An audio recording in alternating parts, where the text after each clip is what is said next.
Hey YouTube, jgreen302. I think this will be another miscellaneous.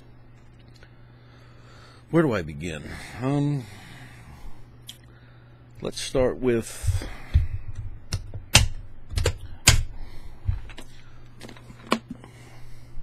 Pelican cases.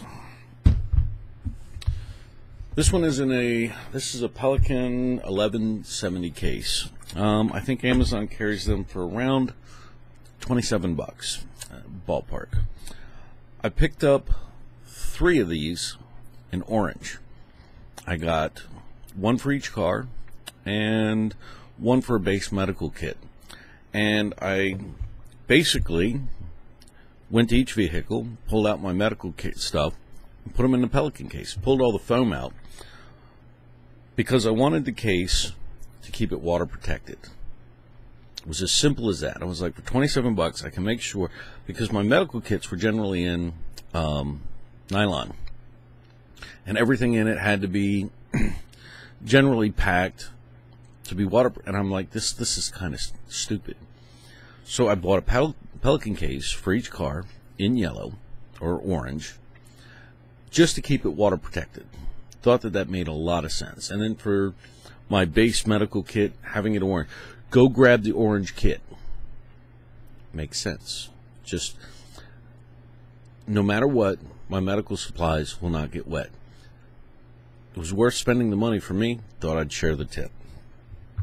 2, I bought a whole bunch of callum sticks. And my thinking was to drop one in each medical kit. And I got the white lights. The idea being that if there's a medical emergency, no matter what, at least I have 8 hours of light to deal with the medical emergency, and I dropped one in each case. Thought that made sense. Now I got a box of them because having immediate light just seems to be smart, even though I've got flashlights and all.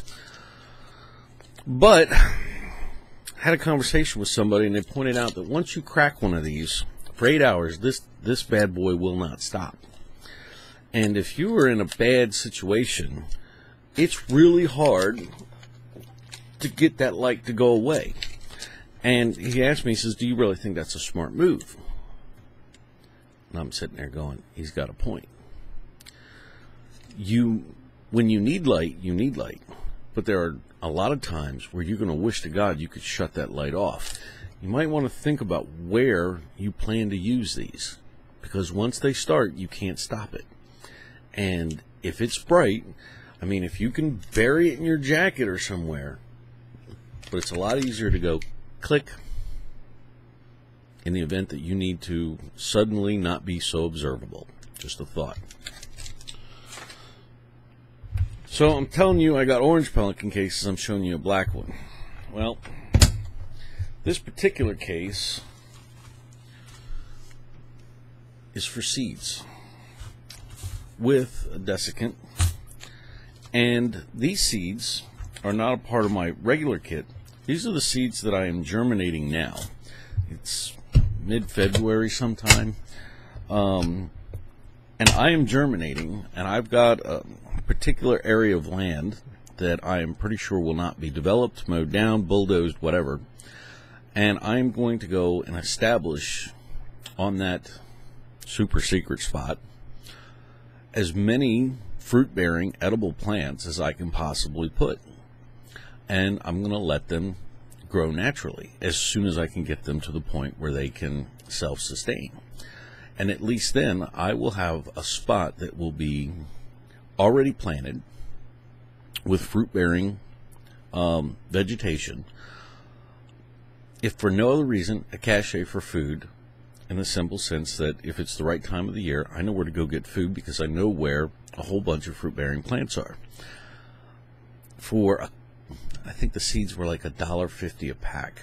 If you can get them started, and you can get them in the ground and get them naturally growing, for then on, provided the soil and the climate and everything works for the plants, you know where to go get food. It's like knowing where an apple tree is. But you have to have the apple tree growing. and it takes time. You can't, oh, I'm out of food, let me go plant a seed. Ain't going to happen. Got to be ahead of it. thought I would mention that idea. The only other big thing that has come up that I'm going to spend most of my time talking about, same individual that told me about the Callum lights told me an interesting story about World War II, and it ties in with something that happened at the house. And the house thing, I think, was first. So basically, we had a pipe bust. We had a pinhole, and it was spewing water. So we had to turn the main off until we could get the plumber here the following day. Several things have been going on in the last, I don't know, 8-9 months. I collect paper towel rolls. I collect toilet paper rolls. I collect dryer lint. I collect styrofoam egg holders. I collect all the bottles. Every bottle, every plastic bottle, if it's NyQuil, if it's a creamer, if it's mayonnaise, it makes no difference. When the bottle's done, I wash everything out. I make sure it's absolutely clean, put it all together, and I save them for several reasons. Thursday night shooting, we need targets. So that was the start of it. But if you suddenly need to store a lot of water and having 20 or 30 one-gallon containers already washed and sitting there at your disposal, that makes sense too. So I always maintain a stock. Part of that is when you start collecting, you start realizing just how much you use. And for that reason, I've actually started to collect more. It gives me a baseline of how much I am consuming. And I just kind of keep a running count in my head. I use far more creamer than I ever realized. In the last 4 months, I have consumed more NyQuil than I ever thought that I was consuming. It allows me to keep track. And I suggest that you all start doing it. If for no other reason, you're going to start to realize how under-equipped and how undersupplied you are. It's the best way I can put it. So anyway, the water pipe pops. Turn the water off. Because I'm in the habit of keeping track, how many gallons of water did I go through when I made coffee, when I made dinner, when I flushed the toilet? These are things that I always keep in my head. So the water goes off. And it's like, okay, crap, I hope that water, we caught it soon, so hopefully there isn't going to be any damage. Hopefully this isn't going to be expensive. But we're going to have to wait until tomorrow. So you can't flush the toilets. Can't use water. Basically, the water's off. And I said, hey, this is great.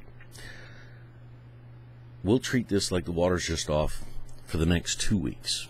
Not forever. We're just going to say 2 weeks. You just got caught by surprise. All right, Mr. Equipped. Let's see how well it works. Boy, I was not a happy camper. The big Berkey had maybe 1.5 gallons of water in it. You couldn't flush the toilets. You learn real quickly how much you use the bathroom. And when it's 34 degrees outside, you realize, thank God I don't have to go outside every time I have to go to the bathroom. And the toilets fill up quick. It gets nasty really quick. And mind you, this is 18 hours. And I started pondering that. So now we go to the guy that was telling me about the Callum sticks. Here's the story he told me. He said in World War II, when the U.S. managed to get a hold of Germans, the first thing that they did is they went to the latrine.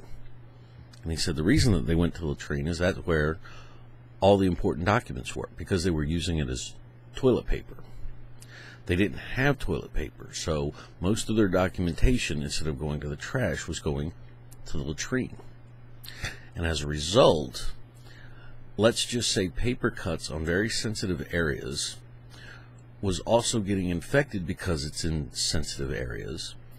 And he said you could stand out in the middle of the road with a German panzer coming your way, and hold up a roll of toilet paper, and they would stop, because that toilet paper was more important to them than any goddamn war. I'm sitting there, and this is like, to me, and I'm weird, to me this was very profound, and I spent a lot of time thinking about it. I thought about that water pipe issue, and I just really started thinking about that. And if the water was suddenly shut off, and it was off for the next 6 months, I realized I may be able to wipe, but I probably am not going to manage 6 months worth. And if the toilets can't flush, either because of the sewage system is backed up or there's no water, you have to have an alternative source. For sanitation reasons alone, for living conditions, for a lot of major reasons, you have to have a good solution. And I looked around and I go, I just thought about it as far as toilet paper. There is several things that I would recommend to everyone as a result of this little discovery. And let me go here. And I found these on Amazon, if I can find them. One is a Reliance Products Hassock Portable Lightweight Self-Contained Toilet, $24.86. Recommend everybody pick one up. That's well within a budget affordable range. You have no idea how important that might be. And the other one is the bucket toilet lid seats. You can always find a bucket, but you might want to have the toilet lid seat. And you can use sawdust, you can use trash bags, but you want to cover that aspect. Sudden latrine capability is worth its weight in gold. And if you don't have the ability to suddenly set up a latrine, you're going to find out what I found out. Only it'll be too late to order. Because if you ain't got running water, you ain't got toilets, you probably aren't going to have UPS delivery either. So for 20, call it 30 bucks, maybe 35, cover your latrine stuff. Then you can worry about toilet paper. I can't stress that enough. Just thought I'd mention it. That was pretty much it. Thanks for listening. Talk to you soon.